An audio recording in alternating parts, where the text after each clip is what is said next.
સુરતના વરિયા વિસ્તારમાં માત્ર 10 વર્ષની બાળકીનો અચાનક બેભાન થયા બાદ મોત નીપજ્યું હતું. પરિવારને જાણ કરતા દોડી ગયા હતા અને બાળકીને ખાનગી હોસ્પિટલમાં ખસેડી હતી. જો કે ટૂંકી સારવાર દરમિયાન મોત નીપજ્યું હતું. એકની એક દીકરીનું મોત થતા પરિવારમાં શોકનો માહોલ છવાઈ ગયો હતો. મળતી માહિતી પ્રમાણે સુરતના વરિયાવ ગામ ખાતે આવેલ મદીના રેસિડેન્સીમાં મૂળ ધંધુકાના ઇકબાલ હબીલભાઈ ખલીફા રહે છે. પરિવારમાં પત્ની, દીકરો અને દીકરી છે. ઇકબાલભાઈ અડાજણ મામલતદાર મતદાન યાદી વિભાગમાં કામ કરી પરિવારનું ગુજરાન ચલાવે છે. દીકરી તમન્ના નજીકમાં જ આવેલ શિશુકુંજ વિદ્યાલયમાં ધોરણ 5માં અભ્યાસ કરે છે. પિતા ઇકબાલભાઈએ જણાવ્યું હતું કે ગતરોજ સવારે તમન્ના સ્કૂલે અભ્યાસ કરવા ગઈ હતી. ત્યારબાદ બપોરે ઘરે આવ્યા બાદ જમીને સૂઈ ગઈ હતી. ત્યારબાદ 4 વાગે ઉઠી હતી અને 5 વાગે નજીકમાં જ આવેલ ટ્યુશન ક્લાસમાં ગઈ હતી. ટ્યુશન ક્લાસમાં ગયાના 5 મિનિટમાં જ ફોન આવ્યો હતો કે તમન્ના અચાનક બેભાન થઈ ઢળી પડી છે, જેથી પરિવારજનો તાત્કાલિક દોડીને ટ્યુશન ક્લાસ પહોંચ્યા હતા.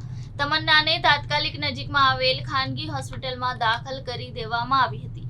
જો કે વેન્ટિલેટર સહિતની સારવાર આપવામાં આવી રહી હોવા છતાં પણ કોઈ રિકવરી આવી ન હતી, જેથી અન્ય એક ખાનગી હોસ્પિટલમાં તેને ખસેડવામાં આવી હતી, જ્યાં રાત્રે તમન્નાને મૃત જાહેર કરવામાં આવી હતી. દીકરીના અચાનક મોતના પગલે પરિવારમાં શોકનો માહોલ છવાઈ ગયો હતો. 10 વર્ષની બાળકીના મોતનું કારણ જાણવા માટે સિવિલ હોસ્પિટલ ખસેડવામાં આવી હતી. પોસ્ટમોર્ટમના પ્રાથમિક તારણમાં બાળકીના માથામાં હેમરેજ થઈ ગયું હોવાનું સામે આવ્યું છે. જો કે વધુ સેમ્પલ લઈ રિપોર્ટ માટે મોકલી આપવામાં આવ્યા છે. બાળકીનું સ્કૂલ અથવા ટ્યુશન જ્યારે બેભાન થઈને પડી ત્યારે તેના માથામાં ઈજા થઈ હોઈ શકે છે. પિતાએ વધુમાં જણાવ્યું હતું કે તમન્નાને ખેંચ આવવાથી પડી ગઈ હોય તેવું લાગી રહ્યું છે. જો કે અત્યાર સુધી તમન્નાને ક્યારેય ખેંચ આવી નથી. જ્યારે ખાનગી હોસ્પિટલમાં લઈ જવામાં આવી હતી ત્યારે તેમને કોઈ જાણકારી ન હતી.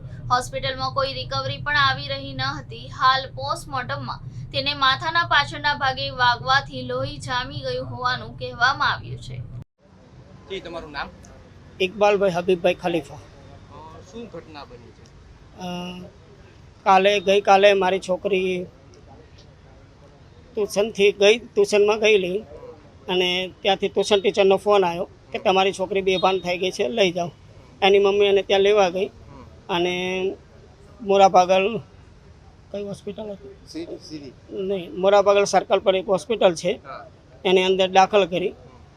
અને પોસ્ટમોર્ટમમાં અમને બતાવવામાં આવ્યું છે કે છોકરી જ્યારે ખેંચ આવી અથવા કોઈ બી રીતે ચક્કર આવ્યા અને પડી ગઈ તો એને પાછળના ભાગમાં લાગેલું અને લોહી જામી ગયેલું.